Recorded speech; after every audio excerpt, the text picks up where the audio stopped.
Hi, I'm Libby Rome. I have no home and no car, and everything I own fits in 2 suitcases. My husband and I have spent more than 2 decades living abroad and traveling, and we reached our extreme level of minimalism 16 years ago. For most of that time, we lived in hotels, and now we explore the world while living on cruise ships. But it didn't start this way. I used to be a homeowner, corporate commuter, and a world-class consumer. I traded chores for creativity, errands for exploration, and stuff for freedom. Growing up the youngest of four, I learned early on how to entertain myself, carve out my own identity, and dream big. My siblings were older, busy, and living their own lives, so I spent a lot of time imagining mine. Rosenberg, Texas was a lovely little town with nice people, but I knew I wanted to see the world. I wanted excitement and discovery. My oldest sister took me along on her bowling tournaments, which gave me an opportunity to travel around the southern US. We always stayed at a different hotel in a different city, and I clearly remember the thrill of hotel lobbies and elevators, and just exploring somewhere new. I got pregnant when I was 18, during my first year of university. My father disowned me. My mother said I ruined my life. I felt like my dreams were certainly over. But motherhood became my first transformation. It taught me strength, responsibility, and resilience, the foundation for everything that came later. Being a single mom had its challenges, but overall, I look at those years as a time with an abundance of love and joy. I thoroughly loved being Sarah's mother. My parents quickly came around to love their granddaughter, and I'm forever grateful to my mom and sister who helped support us while I completed my 4 years in university. I built a successful IT career. I earned certifications, I wrote professional books, I bought a 3-bedroom house and a car, the American dream. Except it was so much more work than I expected. The things I dealt with as a homeowner literally included rats in my attic, multiple ant infestations, leaking pipes, flooding toilets, a broken garage door, mildew. The list goes on and on. It was always something. By the way, even as a kid, I had clutter everywhere. My room was always a mess, except now, instead of a room, I have an entire house to be messy in. I felt like every minute outside of work was spent maintaining my life, and there wasn't much time to actually live it. I thought owning a home was just what you're supposed to do. So even when those thoughts crept in, I had no idea what the alternative could be. In the summer of 1999, I met Dan. Have you ever had a moment that you wished could last forever? That was our first date. It happened over 4th of July weekend, so it stretched into 3 full days. And 27 years later, it still feels like that date never ended. I admired him immediately. He was wise and fearless, compassionate and honest. He had already traveled the world and inspired me to imagine a bigger one. And he was unfailingly kind, especially to me and my daughter. After 4 years together, we got engaged. When we told Sarah, she looked at him and asked, "Does this mean I get to call you Daddy now?" It was one of those moments you never forget. The kind that tells that you're building a life that matters. Soon after we were married, Dan grabbed a globe and sat down next to me. He asked something like, "If we could live anywhere, where would it be?" That simple question turned into a series of exciting sessions in front of that globe, dreaming, imagining new lives. And before long, we decided to move abroad. I landed a sponsored IT job in Calgary, Canada, and suddenly the plan became real. It was hard knowing I'd be leaving family and friends behind, but I was genuinely thrilled to start a completely new chapter with Dana and Sarah. It felt like the beginning of a bigger life, one shaped by curiosity and adventure, and the courage to choose something different. Moving 2,000 miles revealed a painful truth. I had way more stuff than my life actually needed. Packing up everything forced me to confront how much of it I'd been carrying out of habit, obligation, or nostalgia. And I paid thousands of dollars for movers who ended up losing several boxes, including my video camera and irreplaceable home videos of my daughter Sarah growing up. Losing those hit hard. It made me realize that possessions don't just cost you money to acquire, they cost you money to move, space to store, and peace of mind to protect. And at the end of the day, they can still disappear overnight. The things that actually matter can't be packed in a box. After a few years in the house, I still had unopened boxes in the garage. We didn't need a big 3-bedroom house. and our car had become a money pit. So we let go of more than half of our belongings and moved into a condo in downtown Calgary. That allowed me to sell my car and walk to and from work every day. It was the beginning of a pattern I didn't recognize at the time. The slow shift toward minimalism and a life defined by experiences instead of possessions. I gave away anything I hadn't used or enjoyed in months. How many nail clippers did I need? Okay, well, how many handbags do I need? How many sneakers? How many sandals? Instead of bringing all of the items stuffed in my drawers, closets, and containers galore, I evaluated and chose each item intentionally. This was my first real lesson in essentialism and the freedom that comes from owning only what you actually use. Dan was a natural minimalist long before anyone was really even talking about it. He's never had a junk drawer in his life. He's never even lost a sock. Everything he owns is organized, intentional, and exactly where he put it. He had already traveled and moved around the world when I met him, so he understood the benefits of living lightly. And he refused to buy anything he didn't truly need. He certainly inspired me to own less. We furnished our 2-bedroom condo in downtown Calgary very minimally, clean, simple, and functional. This was our first real step towards minimalism, even though it wasn't nearly as extreme as things would become 2 years later. I had started my own successful IT consulting firm at that point, and I made several wonderful friends. We genuinely enjoyed all of the fun things that Calgary had to offer, but I still felt frustrated by my perpetual to-do list. The phone calls to utility companies, the errands, the endless cycle of maintenance, and of course, working 40 or more hours a week. Every day felt the same. Work all day, handle a few chores, eat dinner, watch a little TV, and go to bed. I couldn't shake the feeling that life was supposed to be more than this, more than managing tasks and keeping up with obligations. I wished that I could have a life shaped by freedom. One snowy morning, walking to work, I thought, I need a break. A nice, warm beach sounds great. I was lucky to have some Canadian friends who had moved to the Bahamas and invited me to stay with them. Their apartment had its own private beach, and beaches are my ultimate happy place. Going there turned out to be one of the best decisions of my life. For that entire week, I had no responsibilities, no errands, no schedule, and no work thoughts at all. I finally had space to be present, to breathe, and to reflect deeply. With the ocean breeze, the sound of the waves, and warm sand under my feet, I let myself slow down enough to really look at my life. What was working, what wasn't, and what I truly wanted next. It was the first time I understood the power of stepping away and how distance and time with just yourself can make everything clearer. I asked myself a simple question: what do I value? I wrote down my prioritized list. Love and kindness are number one. I also greatly value freedom and truth, learning and growing and helping others do the same. Comfort and safety are fundamental pillars of a life well lived, and of course, having fun.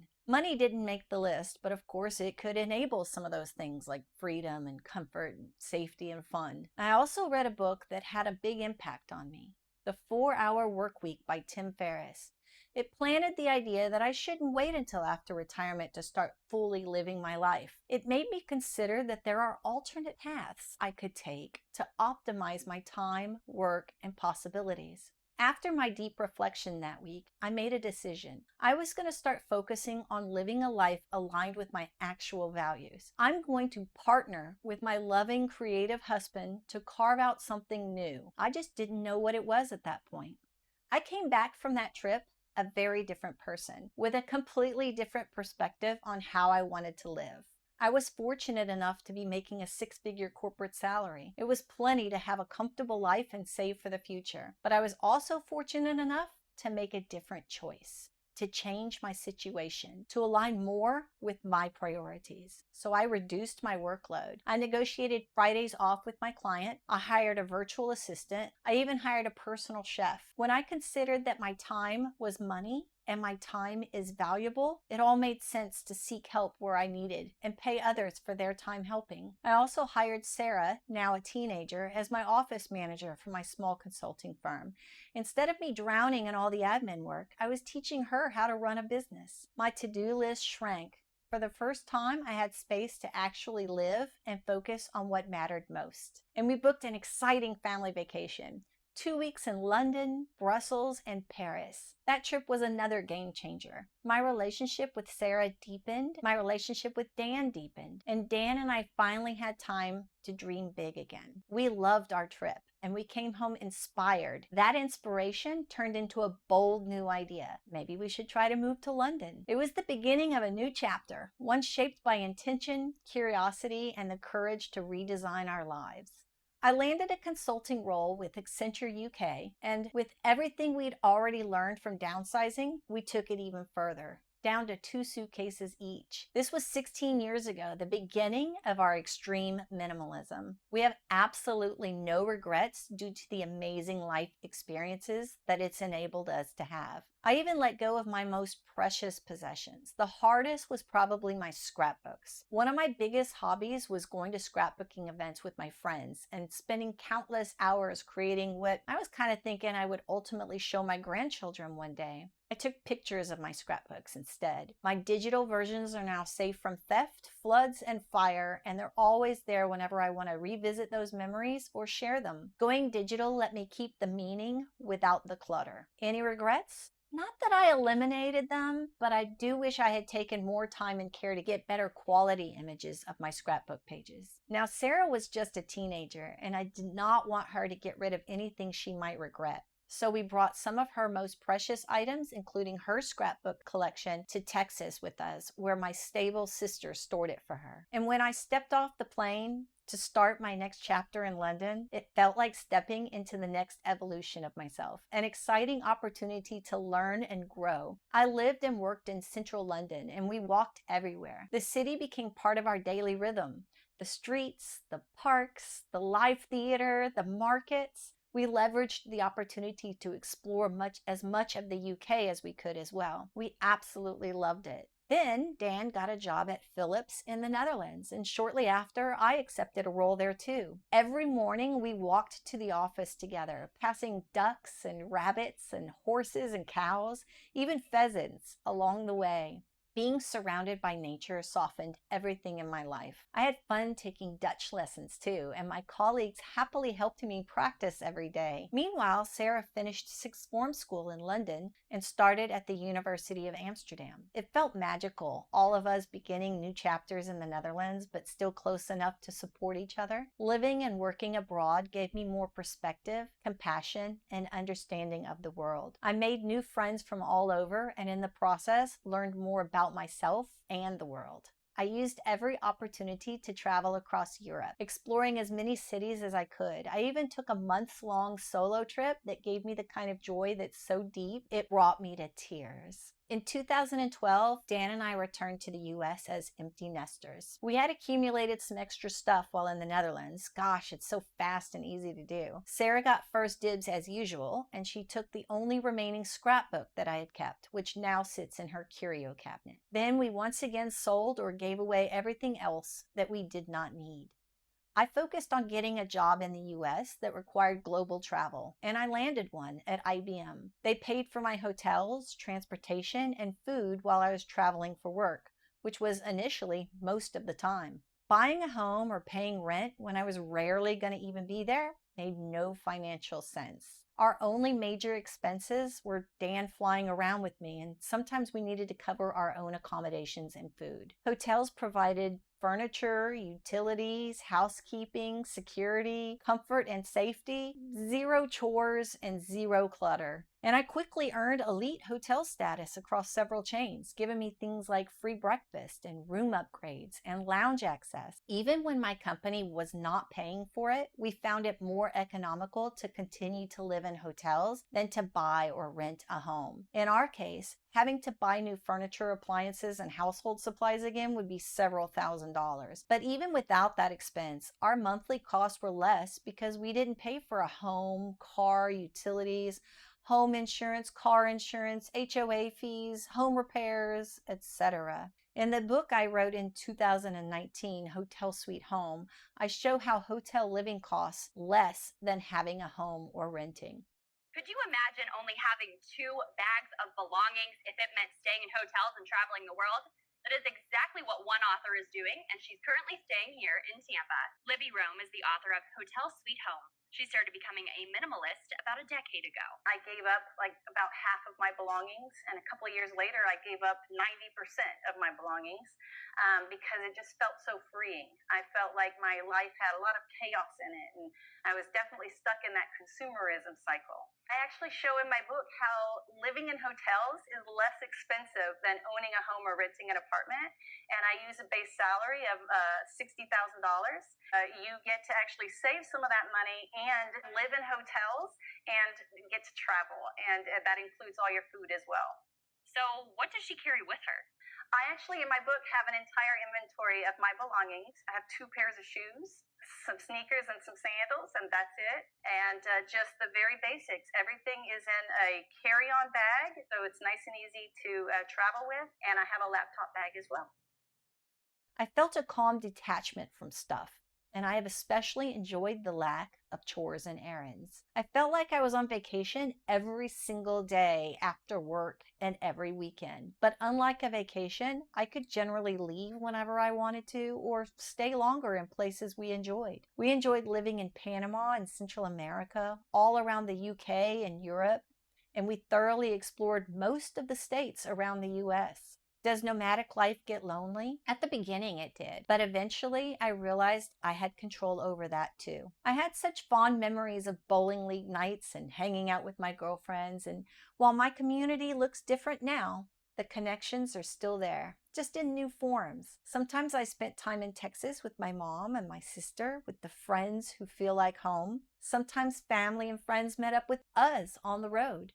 Sometimes we're in brand new places, building brand new friendships. We also loved spending time with Dan's mom in Tampa, Florida before she passed away a couple of years ago. Those visits were incredibly precious opportunities. Visits with our family and our friends became more meaningful when we could stay for a few weeks instead of a few days at a time. We also paid for Sarah to visit whenever she could, wherever we were in the world. It actually offered her a great opportunity to see a lot of the world. And then about 2 times a year, we spent time in the Netherlands. We did wish for a bit more, though. It was always sad to leave. And best of all, I get to travel around with my best friend. My favorite thing to do in the whole world is to be with him. And his favorite thing is to be with me. Even from the beginning, we constantly said how we wished we could spend more time with each other. And now our wishes have come true, and we love it. Hobbies became different too over the years of being a nomad. I gave up my bowling league and scrapbooking retreats for nomad friendly hobbies like reading and writing, drawing and watercolors, and of course, traveling and exploring, researching and learning about those places as I moved around.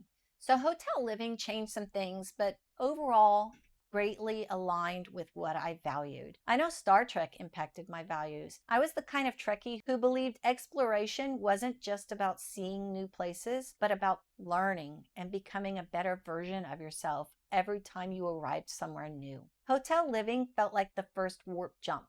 Every city, a new star system. Every check-in, a new mission. Every morning, a chance to ask, what's out there? After a decade of hotel living, we thought we should at least pause our nomadic lifestyle for a while. People, including our own family, thought we were crazy for living on the move and kept telling us to settle down. And yeah, we were feeling some friction too. Hotel life had its challenges. We missed having pets. You're so cute, Pepper. Yeah.